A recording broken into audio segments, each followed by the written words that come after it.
who. Who do we have today? I believe Paul Wallace is on the phone. Good afternoon, Paul. Good afternoon, Graham. How are you? I'm not too bad at all. You're good. And where are you, Paul? Well, I'm calling from Romford at the moment. Beautiful. Do you live in Romford? I do live in Romford, yeah. I've got a week off work at the moment. Oh, right. You just made it seem a bit temporary there. Hanging out at home, you know. Lovely. Listening to the radio. That's it. What were you taking a week off? What work? Well, I work for AA, the AA, basically, but it's the windscreen side of the company. Oh, right. Cars rather than alcohol people. Well, there could be a bit of that involved after working hours, but... Yeah. I understand. Yeah. That must be very difficult if someone who works for the AA then has to join the AA. Well, I won't go there. There might be a few staff, but no, probably won't go there. No. So listen, you are the lifesaver. You're the man who comes out with the windscreen thing. I'm sorry, I'm the... You're the man who comes out with the windscreen to fix the windscreens. Oh, that's right, yeah. I mean, basically, we repair stone chip repairs on a windscreen. If it's actually cracked, then we'll replace the windscreen outside your house. And not just the windscreen, basically when you get a break-in or anything, any glass on the car whatsoever, we come and sort it out for you. And is that a nice job? Because when you show up, everyone's so relieved to see you, or is everyone angry when you show up? If I'm totally honest, I mean, if you've woke up this morning and you've found your car's been broken into, and you've then got all the hassle of phoning up the police, and then you've got the hassle of phoning an insurance company, and then I turn up, and then I say, right, I'm going to repair your window now, which you didn't break, and I'm going to want £80 excess off of you for it. No, I don't really see that many happy faces.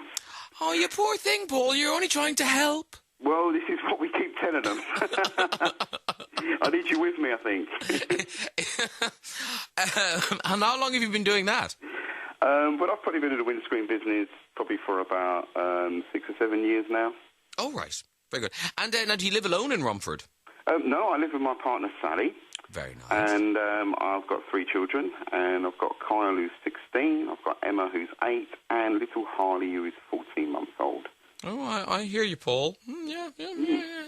You take your mind off it, and then you then you remember what you're supposed to be doing. Well done. What's the name of the little one? Harley? Harley, yeah. Oh, that's a great name for a kid. Well, I just pray he grows up being into motorbikes. Well, or not, Paul. It's a bit cliche if he gets off the motorbike. What's your name? Harley. Yeah, that's right, yeah. Right. And now your partner, Sally, you and she have a connection to our song, I believe. We do, yeah. I mean, well, once I start mentioning this, it's obviously going to give way to the artist that I've picked for this tune with a towel. Oh, yeah. But me and Sally, or Sally and I, sorry. God, I'll check my bad grammar there. I know radio too. We'll get texts and letters. Huge Shakin' Stevens fans. Who isn't? Exactly. So you met and did Shakin' Stevens bring you together? The love of Shaky? Well, it's kind of weird, really, because we've both been into Shaky. It must be for about 30 years now, and how we both was actually at the same Shakin' Stevens gig in 1986, and it was both our first gig, but we obviously didn't know each other then. Just ironic after, but we got together about 4 years ago. And because I actually run a fans forum, basically, for the artist Shakin' Stevens, which is shakynow.com. And all the fans get together on there, and we talk about the releases and the gigs and everything like that. And I got to know Sally through that. And, we hooked up, and we hooked up at a Shaky concert as well. And it's brilliant because I can have all my framed Shaky memorabilia around the wall, and she doesn't have a problem with it.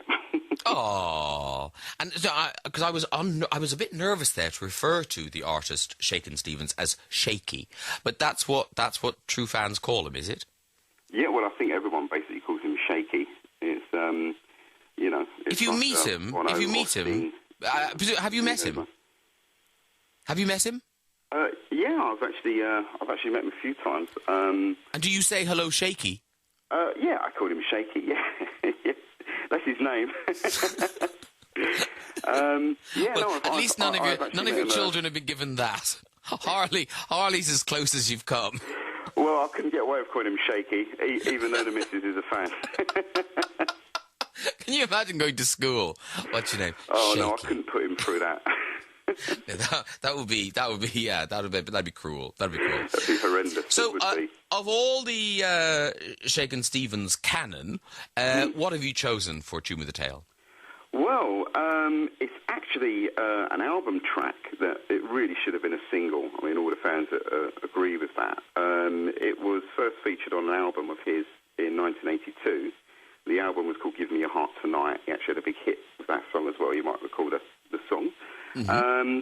But yeah, the album track, it's actually it was originally a B-side by Del Shannon, which Shaky covered. He's just got this talent for like finding really old good records that maybe haven't been overplayed, you know. And the track is called You Never Talked About Me. So talk us through the story. I'm not familiar with this, so I'm looking forward to hearing it.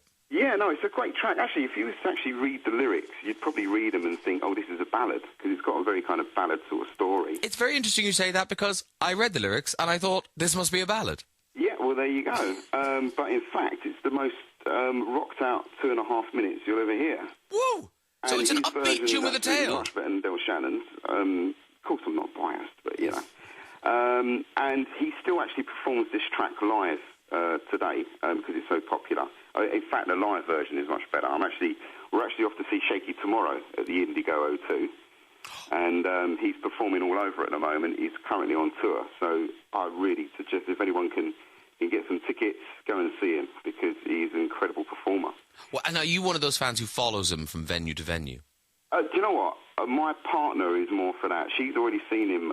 Well, she's going tonight as well to Guildford. She's already been during the week as well. Yeah, she's very much one to go night after night. But me, I'll probably do one or two. Paul, do you ever get a little jealous of Shaky? Do you sometimes think Sally likes Shaky more than me? Well, there might be a little bit of it there, but you know what? She might be listening. I don't want her to. I hope she is listening. All right. So, will we be able to follow the lyrics, or is it so rocky we won't be able to? No, you'll be able to follow it perfectly. I mean, if I just give you a basic outline of the story. Yeah, nice and quick. It's about a guy who, the song starts off with the guy saying that he's going down to the railroad station. I don't know why. Maybe he's going down to catch a train, presumably. That's a good idea. But he turns up down there and he sees an ex-girlfriend of his. And she's actually with some other guy. And he must know the guy because he said she was down there with a guy named Jim. But instead of going up to them and, introducing himself or saying, hi, how are you? He decides to kind of keep back a bit and he eavesdrops into the conversation. And he overhears them flirting and chatting, etc., and talking about her past and future. And our guy, he gets quite upset, and it's not because she's with someone new, it's because she simply has not mentioned him once. And as the song continues, he carries on listening, really hoping that she's going to actually bring him into the conversation somewhere, that it did actually mean something in her life. And he carries on listening, and she tells Jim about the kind of guys she likes and what they should do to be loved by her. And still, she never mentions him. So he carries on hanging around until it gets dark, which is probably dangerously moving into stalker territory now. And then he sees them kiss, and he decides, oh, well, this is definitely time for me to move on and go. And our man, the subject of the song, is really absolutely gutted. But it's not because of the kiss or her feeling that she's moved on from him. It's simply because she never talked about him. Dear. Sounds like they were at the railway station for quite some time. Perhaps it was a bus replacement service they didn't know about. Well, maybe. Isn't the term railway station very American? What do we call them? Train station. Oh, right, sorry. We wouldn't say railway, would we? Wouldn't we? Apparently I did. Yeah, oh well. In Ireland they do. Listen, Paul, thank you very much. I don't mean it rudely, but I hope I never meet you, because obviously I don't want anyone to break into my car. Yes, I know what you mean. Have fun at the Indigo with Shaky. Thank you. Here's the tune with the tail. It's called You Never Talked About Me. Bye. Bye.